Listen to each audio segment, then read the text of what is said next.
Hello, U.S. history students, and welcome to the third and final lesson for this week dealing with the Cold War.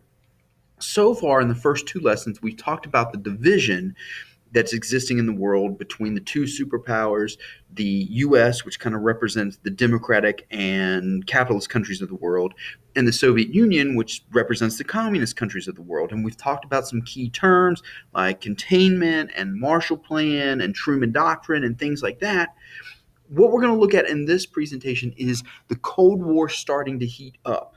Now, remember, it's a Cold War because there is no physical fighting between the U.S. and the Soviet Union. That being said, there are areas in the world where communist and non-communist forces come to blows. And we're going to start looking at some of those areas today. And the focus is going to be on Asia. Okay. Now, as we go through this presentation, feel free to take your own notes if you want to, or I uploaded a worksheet to Canvas. I think that's good. That helps you keep track of the material. There will be a little quiz, so be sure that you are paying attention and writing down this information as we go through the Cold War heating up. Now, we're going to start with Japan.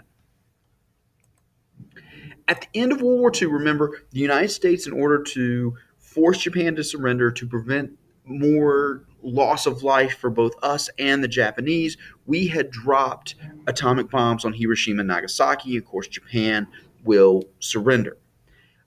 After the war, Japan is occupied by the United States. U.S. forces occupy Japan, especially General MacArthur. General MacArthur and the U.S. forces are going to help Japan rebuild. Okay, we send money to Japan, we send supplies to Japan. We're going to help Japan rebuild after World War II.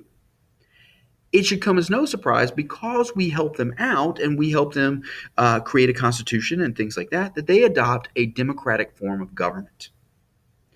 Once we see that things are going the way they should or going the way we want them to in Japan, we turn Japan over to the Japanese.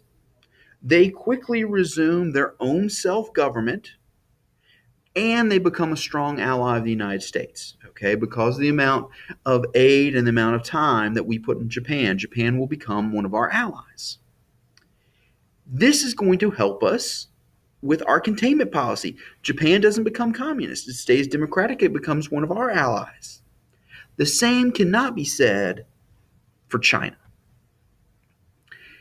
In China, there is a revolution. Now, China was on the Allied side during World War II. In China, there's a revolution led by Mao Zedong. Mao Zedong is a communist, and he's going to lead a communist revolution in China. He and his communist forces will win. They'll be backed by the Soviet Union. Okay? And they actually forced the democratic leaders to leave the country and go to another island. Okay, and that's where and for years we recognized that island as democratic China. We did not recognize mainland China. The United States really didn't do anything to help in China. Okay, and because we don't do much in China, containment has failed. Communism has won. Okay. We also, I think, talked about a term called the domino theory, and this idea that if one country falls to communism, they all will fall to communism. Well, because we don't do anything in China, communism wins, and all of a sudden we become very much concerned about the domino theory. Things went well in Japan, but they're not going well in China. China's become communist. This is the background as we head into Korea and the Korean War. Now, Korea had actually been under the control of Japan since 1910. But due to World War II, due to some other circumstances, Japan loses Korea because of World War II. And Korea, at the end of World War II, will become split at the 38th parallel. Kind of like what happened in Germany, the northern part of Korea is going to be taken by the Soviet Union. Okay, just like East Germany was controlled by the Soviet Union, now we're going to deal with North Korea. North Korea is going to take control of the northern part of Korea, or the Soviet Union is going to take control of the northern part of Korea, and it will become communist. The United States, being the superpower now, is going to take control of the southern part of Korea, and it will become capitalist and democratic. Okay, and the 38th parallel is right there in between. Now, it should come as no surprise that North Korea wants the whole country. Okay, North Korea wants to be reunited and it wants the whole country. So in June of 1950, North Korea invades South Korea. Now, remember, we've got this background. Things went well in Japan. They did not go well in China because we didn't do anything in China. And we are concerned about the domino theory and we're concerned about containment and communism spreading. So you better believe when the communist North invades the democratic South and Korea, we react. Okay? Truman is going to send troops led by General MacArthur into Korea because we are afraid another Asian nation is going to fall to communism, and we can't allow that to happen, or we don't want that to happen. Now, the fighting is going to take place around the 38th parallel. And it's going to go back and forth. The North Koreans invade, you can see here, the North Koreans invade all the way down to Busan. Then MacArthur and United States troops and UN troops show up, and they're actually going to push the North Koreans back across the 38th parallel all the way up close to the border with China. So the war goes back and forth with victories and losses for both sides. And at one point, it looks like MacArthur is going to win. He's crossed the 38th parallel and he goes deep into North Korea, pushing the North Koreans all the way back up close to China. Well, China is communist.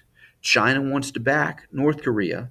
Okay. So now they're worried that we're going to win. So the Chinese send in troops to back up the North Koreans. And those troops are going to push MacArthur back to the 38th parallel. For years, okay, there is no real fighting. All right. I take that back. For years there's fighting, but there's no real advancement. Okay. It goes back and forth around the 30th parallel. You're not going to see the big push down into the south like the North Koreans did at the beginning. You're not going to see the counter push that MacArthur does up into the north. All right. It's going to kind of stalemate around the 38th parallel. Now, a ceasefire takes place in June 1951. Okay, there's going to be peace negotiations. There's a ceasefire takes place in June 1951. That ceasefire does not hold. The peace talks break down. Fighting continues. It will not be until 1953, July 1953, that an armistice is signed. Okay, that's a peace agreement. And basically, what this peace agreement, what this armistice does, is it ends the Korean War in a stalemate. And to this day, Korea is still divided between the communist North and the democratic South.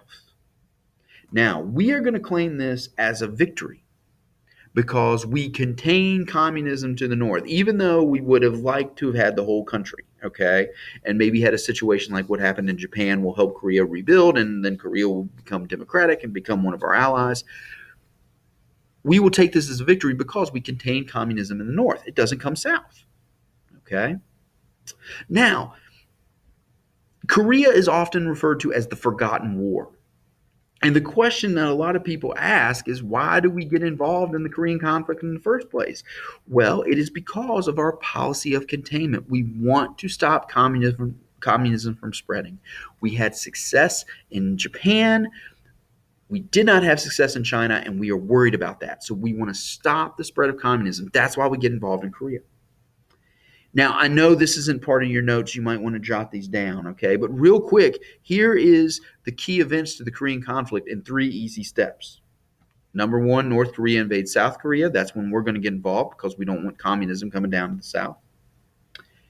Number 2, we counterattack and push the North Koreans back up deep into North Korea.